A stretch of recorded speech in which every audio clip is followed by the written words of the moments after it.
1903 की बात कर रहा हूं मैं। उस समय कहा गया था कि आदिवासी संथाल समाज में आदिवासी महिलाएं जो होती हैं वो पुरुषों के साथ कंधे से कंधा मिलाकर तो चलती हैं।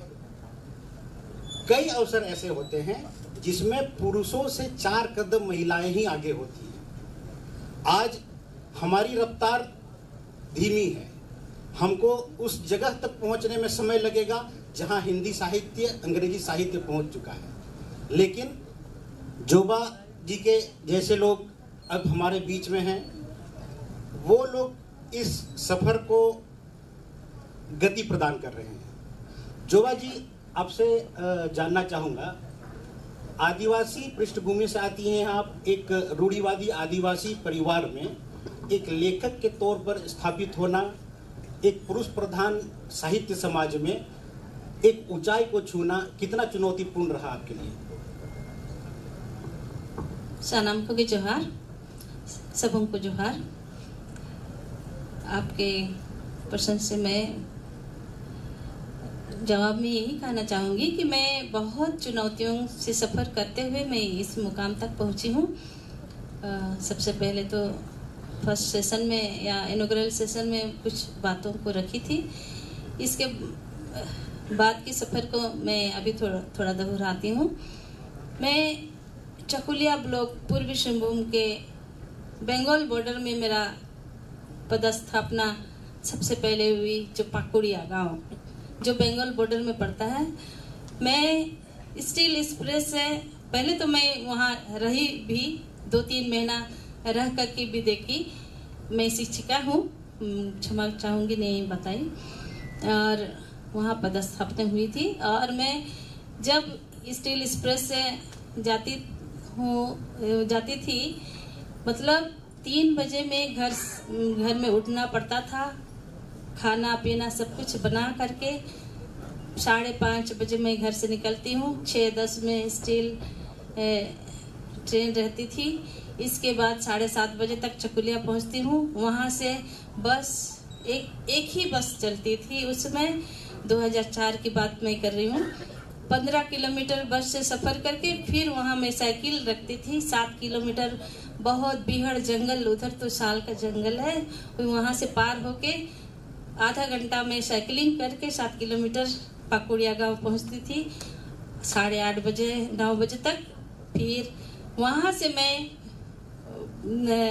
छुट्टी होके थोड़ा अर्ली ही निकल जाती थी, क्योंकि और बस का सफर नहीं मिलता था, इसीलिए फिर मानुषमुड़िया आने के लिए आधा घंटा लगता था। 4 बजे तक मैं चकुलिया पहुंचती थी। और फिर चकुलिया में ट्रेन का वेट करते करते, हम लोग लोकल ट्रेन में सफ़र करते थे, तो 5 साढ़े 5 हो, टाइमिंग ठीक नहीं रहती थी, तो मैं वही प्लेटफॉर्म में ही बैठ के मैं बहुत लिखती थी। और वहीं से मेरा लिखने का जरिया, मतलब लिखने का मुझे मन हुआ कि उतना समय में मैं बैठ करके ट्रेन का वेट करते हुए खाली नहीं बैठूंगी। और वहाँ से मैं लिखना शुरू की और 2009 में प्रथम पुस्तक मेरी प्रकाशित हुई, जो कविता पुस्तक है बहा उमुल। जो मेरी माँ का नाम था बहा, 2008 में वो गुजर गई और मैं उसकी छाया हूँ। तो बहा उमुल, मैं उस पुस्तक मेरी माँ को समर्पित की और 2009 में पहली पुस्तक मेरी। इसके बाद तो मैं लिखना ट्रेन में, प्लेटफॉर्म में, कहीं भी मैं बैठ करके लिखती रही। और सब मुझे हंसते भी थे कि कुछ एग्ज़ाम की तैयारी करना है क्या, इतना लिखती हो। और फिर उसी समय में प्रेमचंद की सर्वश्रेष्ठ कहानियाँ, फिर गीतांजलि को भी लिखना शुरू की थी। और 2014 में प्रेमचंद की सर्वश्रेष्ठ कहानियाँ प्रकाशित हुई और 2015 में गीतांजलि का प्रकाशित हुई। और इस तरह से मैं अब तक इस मुकाम पर पहुंची हूँ। मैं साहित्य अकेडमी की एडवाइजरी बोर्ड मेंबर भी रह चुकी हूँ। अभी के बिरला फाउंडेशन की मैं संथाली कन्वेनर हूँ। और 2 साल लगातार मैं हमारी पुस्तक, जो संथाली पुस्तक को सरस्वती सम्मान के लिए भी चुना गया था, लेकिन उसको पुरस्कार नहीं मिल पाया। लेकिन 2 साल तक 5 जोन से जो पुस्तकें आती हैं वहाँ तक संताली पुस्तक भी गई है और इस बार भी जाने की आशा है।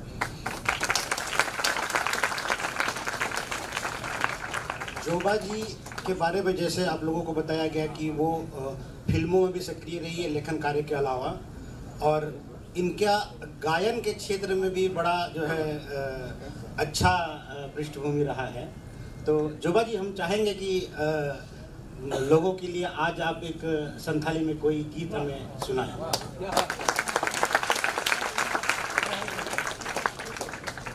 Thank you. मैं नहीं, हम दोनों वाइफ हस्बैंड हम लोग ड्रामेटिस्ट भी थे और फिल्म में भी एक्टिंग भी कर चुके हैं। और एक फिल्म संथाली फिल्म तोड़े सुतम जो 2.5 घंटा की फिल्म है, उसमें भी एक्टिंग भी कर चुके हैं और हम स्क्रिप्ट राइटर भी हैं और पब्लिशर भी हैं। हम लोग के अभी तक हम लोग का संथाली समाज में जो देखने को मिल रही है, पुस्तक भी हम ही लोग लिखते भी हैं, राइटर भी हैं और पब्लिशर भी हैं और मार्केटिंग भी हम ही लोग को करना पड़ता है। और इसी तरह फिल्म में भी यही बात हुई और चली बहुत दिन तक वो फिल्म भी चली, अभी भी चल ही रही है, लेकिन यहाँ बड़े पर्दे पर ज़्यादातर नहीं चल पाई। आपके कहे अनुसार मैं ये सुनाना चाहूँगी, जिसके बोल है। पहाड़ों की तलहटी में खेती करते हो बिदु, दिन रात तुम पहाड़ जंगलों में ही रहते हो। पशु पक्षियाँ तुम्हारे घनिष्ठ मित्रगण, फल मूल तुम्हारे भोजन, बनाम बांसुरी के सुर ताली तुम्हारे हम सफर। दिन में तुम रहते पक्षी कलरव के संग, रात में रहते हो बाघ शेर भालू के संग। तुम्हारे संग संग में हमेशा लीटे गोसाए रहते, चांदन ही तो तुम्हें देखने आती। प्यार की भाषा से हृदय तापती, इसीलिए तो कड़ी धूप में भी वृक्ष की छांव जैसे महसूस होता।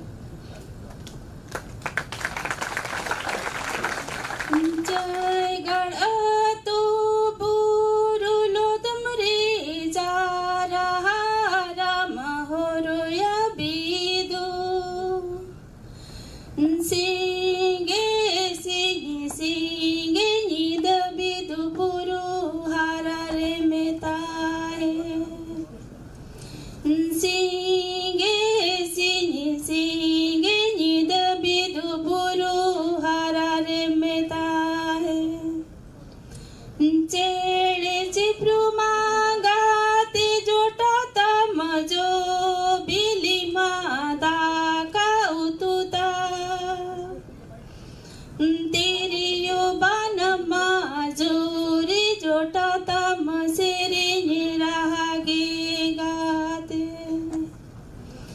तेरी यो बान माजूरी जोटा तम सेरे निरागे गाते। सीने में ताहे ने चेड़े चिप्रू सावनी दमता है ने कुलू बनसा।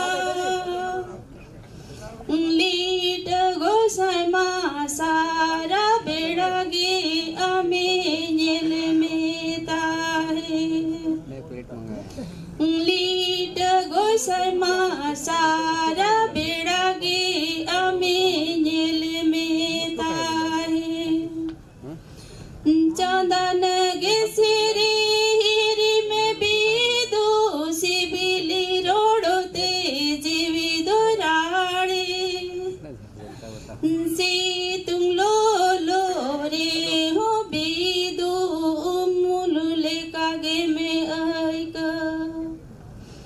सी तुम लो रे हो बिदु मुलुले कागे में आएगा। सी तुम लो रे हो बिदु मुलुले कागे में आएगा।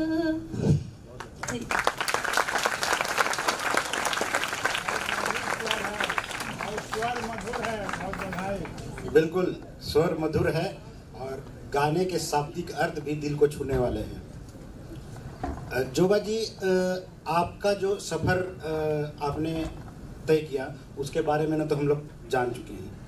हमें ये बताइए, आज के जो संथाली साहित्य है, आज के संथाली साहित्य के पन्नों पर आदिवासी महिलाओं को कितनी जगह मिल पाती है, आदिवासी महिलाओं की साहित्य में कितनी व्याख्या की जाती है, और क्या आपको लगता है कि अभी भी कई ऐसे अनछुए पहलू हैं आदिवासी महिलाओं को लेकर जिनको छुआ जाना मेन स्ट्रीम हिंदी साहित्य के लिए भी जरूरी है और संथाली साहित्य के लिए भी जरूरी है?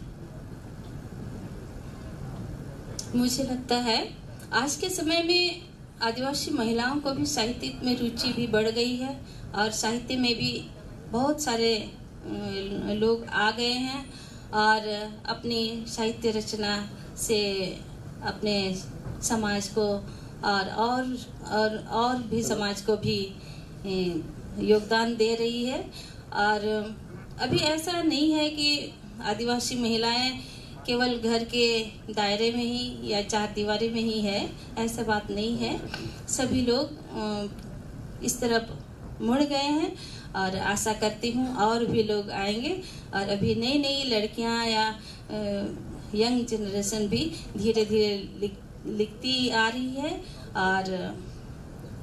और भी आगे बढ़ेगी, ऐसा मुझे उम्मीद है। आप लोग एक बात ध्यान दे रहे होंगे कि आदिवासियों की सरलता कितनी है कि साहित्य अकादमी तक पहुंचने वाली महिला की जो उत्तर है उसमें भी कितनी सहजता है, कितनी सरलता है। जोबा जी, आगे आपसे ये पूछना चाहूँगा कि आज के जो आदिवासी साहित्य है वो ओलचिकी आप लोगों को बता दो, आप लोगों में से बहुत लोगों को जानकारी होगी कि संथालियों की जो लिपि होती है वो ओलचिकी है। ओलचिकी पंडित रघुनाथ मुर्मू का सृजन है और पूरे देश में अब जो है ओलचिकी में ही संथाली साहित्य का जो है लेखन कार्य हो रहा है। आज आपको ऐसा नहीं लगता कि जो आदिवासियों की नई पीढ़ी है वो ओलचिकी पढ़ने में बहुत ज़्यादा रुचि नहीं ले रही है, या फिर उन्हें रुचि दिलाने की ज़रूरत है, और आदिवासी साहित्य ओलचिकी लिपि में कितना उसका भविष्य सफल देखते हैं आप, और उसके लिए उसको बेहतर करने के लिए और क्या ज़रूरत आपको महसूस करती है? अभी तो जैसे पंडित रघुनाथ मुर्मू जी ने जो ओलचिकी स्क्रिप्ट का हमारे बीच में रखे हैं, वो उनका 1905 में जन्म हुआ था। 1925 में उन्होंने ओलचिकी स्क्रिप्ट को हमारे सामने रखा और अभी 100 साल पूरा होने को जा रहा है। 2025 में 100 साल पूरा हो जाएगा और अभी बहुत सारे लोग जो दूसरे जैसे शहरों में नगरों में रहते हैं वे लोग भी अभी ओलचिकी के प्रति जागरूक हो गए हैं, क्योंकि सबों को पता है कि 100 साल हम लोग को पूरा करना है, तो ये ओलचिकी का वर्षगांठ हम लोग बहुत धूमधाम से मनाएंगे। और ऐसे भी जैसे जाहिर थान कमेटी और TCS ट्राइबल कल्चर सोसाइटी जो टाटा फाउंडेशन के नाम से अभी प्रचलित है, उनके दौर मैंने दोनों का योगदान के द्वारा 2010 से हम लोग ओलचिकी क्लासेस पहले तो पूर्वी सिंहभूम में ही शुरू किए थे। अभी पूर्वी सिंहभूम, सरायकेला खरसावां, पश्चिम सिंहभूम और फिर बंगाल में झाड़ग्राम, मिदनापुर और उड़ीसा में मयूरभंज, इतना राज्य को भी कवर किए और बहुत सारा डिस्ट्रिक्ट को भी। और बहुत एक सेशन में एक स्कूल में या एक क्लासेस में 50 स्टूडेंट रहते हैं। मतलब साल में हम लोग लाखों बच्चों को ओलचिकी सिखाते हैं, पढ़ाते हैं और वे अपना परीक्षा पास करते हैं। तो अभी तक में बहुत ज़्यादा ओलचिकी का पढ़ाई पूरी हो चुकी है। मैं कहती हूँ जैसे 2010 से अभी 2024 तक में बहुत सारे लोगों को या बच्चों को, बच्चे क्या हम लोग तो केवल एज देखते नहीं हैं, तो बूढ़े जवान या बच्चे सभी लोग ओलचिकी पढ़ाई करते हैं और हर साल लाखों में सीखते हैं। तो अभी ऐसा नहीं है कि उल्चिकी के प्रति लोग जागरूक नहीं हुए हैं। अभी सभी लोगों को जैसे पहनावा, आज मैं पहली बार ये इस फंक्शन में ऐसे साड़ी पहन के आई है, नहीं तो मुझे ट्रेडिशनल में ही आप लोग देखिएगा। आज पहली बार, मुझे बहुत क्षमा चाहती हूँ, नहीं तो मैं कहीं भी जाती हूँ तो मैं अपना ट्रेडिशनल साड़ी ही पहनती हूँ। और अभी लोग इतना जागरूक हो गए हैं कि कुछ भी प्रोग्राम में या पर्व त्योहार में सभी लोग अपना ट्रेडिशनल साड़ी या धोती पहनने में हिचकिचाते नहीं हैं, शर्म महसूस नहीं करते। नहीं तो पहले लोग नहीं पहनते थे, लेकिन अभी ये बात नहीं है, इसीलिए सभी लोग अभी जागरूक हो गए हैं। ये ही मुझे कहना। हमारा कोल्हान प्रमंडल जो है, कोल्हान प्रमंडल का एक जिला चाईबासा है। चाईबासा जिला देश के वैसे जिलों में से गिना जाता है जहां पर लिंगानुपात के मामले में लड़कियां लड़कों से ज़्यादा हैं। ये आदिवासी समाज की जो रीति नीति है उसके कारण ये स्थिति है चाईबासा की। आदिवासियों में बेटियों के साथ भेदभाव नहीं होता है, बेटियों को जो है अभिशाप नहीं माना जाता है, जो सामान्यता अब जो है थोड़ी स्थितियां बदल रही हैं सामान्य में भी। तो आपसे मेरा ये सवाल है कि आदिवासी समाज में आज बेटियों और बेटों में क्या भेद है किसी तरह का? क्योंकि आप बेटी होने के बावजूद जो है अच्छा कर रही हैं और समाज में बहुत लोग ऐसे हैं, लेकिन क्या आज बदल रहा है? जैसे पहले हमारे समाज में भेद नहीं होता था, आज की स्थिति क्या है? नहीं, अभी भी जैसे ये तो मैं कहूँगी ट्राइबल समाज में नहीं, अभी मैं संथाल हूँ तो संथाल समाज का बात करती हूँ। संथाल समाज में कभी भी बेटी और बेटा में भेदभाव नहीं किया गया है, और अभी भी मुझे ऐसा सुनाई नहीं दिया है कि लड़का जन्म हुआ तो खुशी मनाएंगे और लड़की जन्म हुई तो खुशियाँ नहीं मनाएंगे, ऐसी बात नहीं है। दोनों ही बराबर ही माना जाता है, दोनों को ही बहुत प्यार किया जाता है और दोनों को ही वही स्वतंत्रता मिलती है कुछ भी काम करने के लिए, या विद्या हासिल हो या कुछ भी काम में। इसीलिए ऐसा हमारे समाज में अभी तक देखा नहीं गया है। आपकी एक बड़ी ही सुंदर पुस्तक हम लोगों के बीच में है, तिरला नाम से। इसमें आपने महिलाओं का सुंदर चित्रण किया है, आदिवासी महिलाओं का। तिरला हा साज सिंगर ओना बाबत बार पे कथा लैबिन जे अबिना किताब रे जहाँ तिरला हा साज सिंगर बारे बिन ओला का ओना बारे बार कथा, ये मेरा अंतिम सवाल है। ओना बारे बार पे कथा लैबिन और जुदी मिट्टी लास्ट मिट्टी सेरेंग बिन आजम वाले यार मिट्टी इनखान अड़ी अड़ी सरहा। मेरी पुस्तक है जो तिरला, ये है तिरला मतलब नारी। ये निबंध पुस्तक है और ये मैं नारी से संबंधित बहुत सारी आयामों को इसमें ढाल चुकी हूँ। और जितने भी जो महिलाएं हमारे महिला रहते हुए भी महिलाओं से संबंधित बहुत कुछ उन लोगों को मालूम ना पड़ा हो तो ये पुस्तक देख करके या पढ़ करके वो पता लगा सकते हैं, क्योंकि नारी ही सब कुछ है। नारी ही मतलब प्यार को जागृत करने वाली है, प्यास बुझाती है।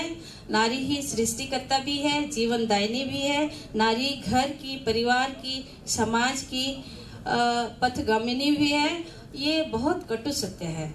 नारी भी रह चुकी है प्रधानमंत्री, नारी अभी भी है राष्ट्रपति, नारी भी है मुख्यमंत्री, नारी भी एमएलए एमपी सब कुछ है। नारी माँ है, बहन है, दादी है, नानी है, मामी है, काकी है, सब कुछ है। लेकिन अपने बच्चों की, वो पढ़ी लिखी हो या ना हो, लेकिन अपने बच्चों को उतना अच्छा संस्कार देती है जो दूसरा नहीं दे सकता है। वो किस राह पे जाने से अपना जीवन अच्छा से गुजार सके, इसकी वो पथगमनी होती है, वो रास्ता दिखाने वाली होती है।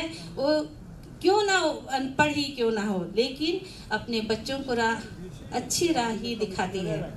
और नारी के पास बहुत सारी शक्तियां हैं, जैसे दुलर दाड़े प्यार की शक्ति, सहा दाड़े सहन की शक्ति, अलाय दाड़े समर्पण की शक्ति, चेरित दाड़े वात्सल्य की शक्ति, मार्शल दाड़े प्रकाश की शक्ति, सिरिज दाड़े सृष्टि की शक्ति, इस तरह बहुत सारी शक्तियां हैं।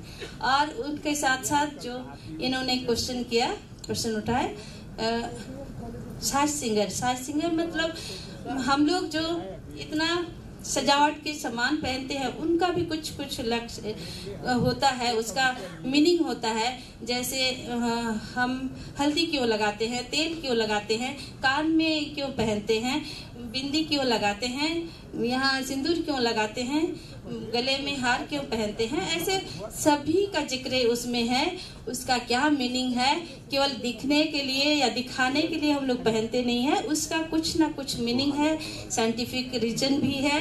और इसीलिए सब नारी हम लोग पहनते हैं। पायल की झनकार से हमारे घर में खुशियाँ आती है, सबों को खुशियाँ मिलती है। इस तरह बहुत सारा चीज़ है जो अभी बताना संभव नहीं है।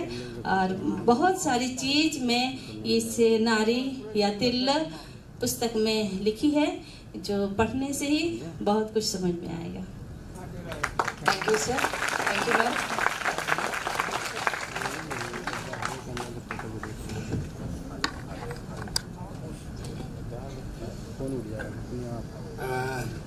हम लोग बातचीत का सिलसिला यही समाप्त करते हैं। अंत में एक बार और गाना सुन लेते हैं। एक सुझाव मेरा था जी बिल्कुल। ये नागरिक परिषद के तरफ से पूरे भारत में और विश्व में देवनागरी को लिपि के रूप में माना जा रहा है।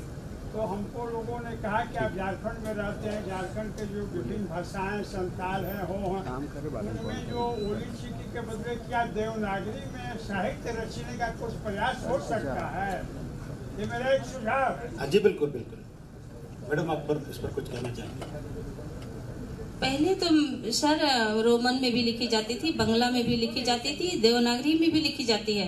लेकिन अभी हम लोग एक स्क्रिप्ट के ऊपर जोर दिए हैं कि सभी भारत के या दूसरा देशों के संथाल ओल्ड की स्क्रिप्ट में ही लिखे तो अच्छी है। Thank you. तो मैं कंक्लूड करता हूं, और कंक्लूड करने की जिम्मेदारी मुझे दी गई है। लेकिन मैं चाहूंगा कि जोबा जी के गाने से कार्यक्रम को हम लोग जो है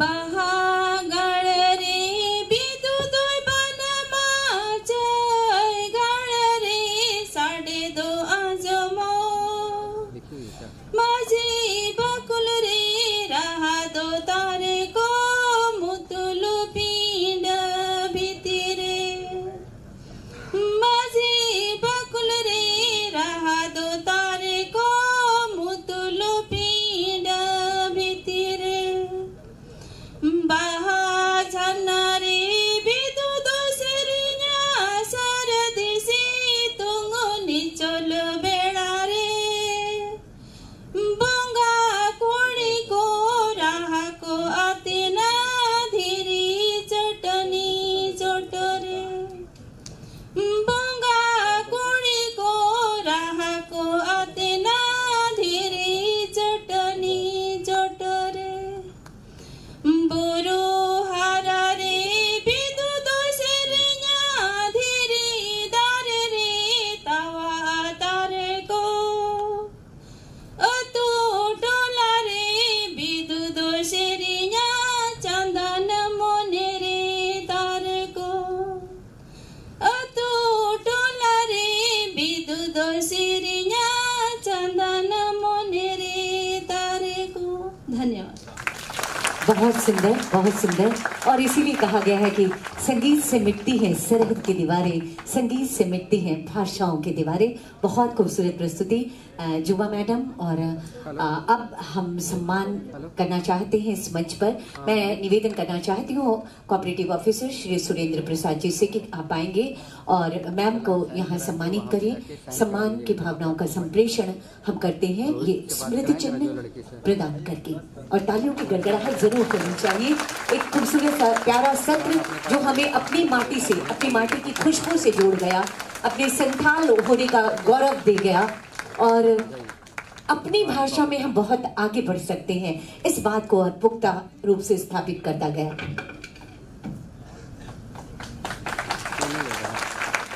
और मेरा अगला निवेदन होगा सहायक अभियंता उपेंद्र ठाकुर सर से। हमारे बीच हैं भादो माझी जी।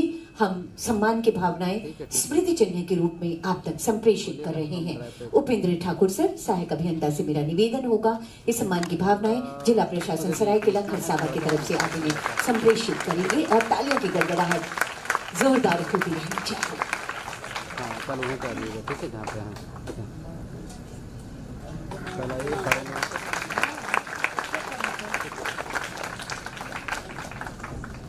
धन्यवाद सर, बहुत बहुत आभार व्यक्त करती हूँ आपके आने के लिए और इस सत्र में आपकी सहभागिता के लिए। और निवेदन, कृपया अग्रिम पंक्ति में जाकर आप अपना स्थान ग्रहण करेंगे। हम अपने अगले सत्र की ओर चलते हैं।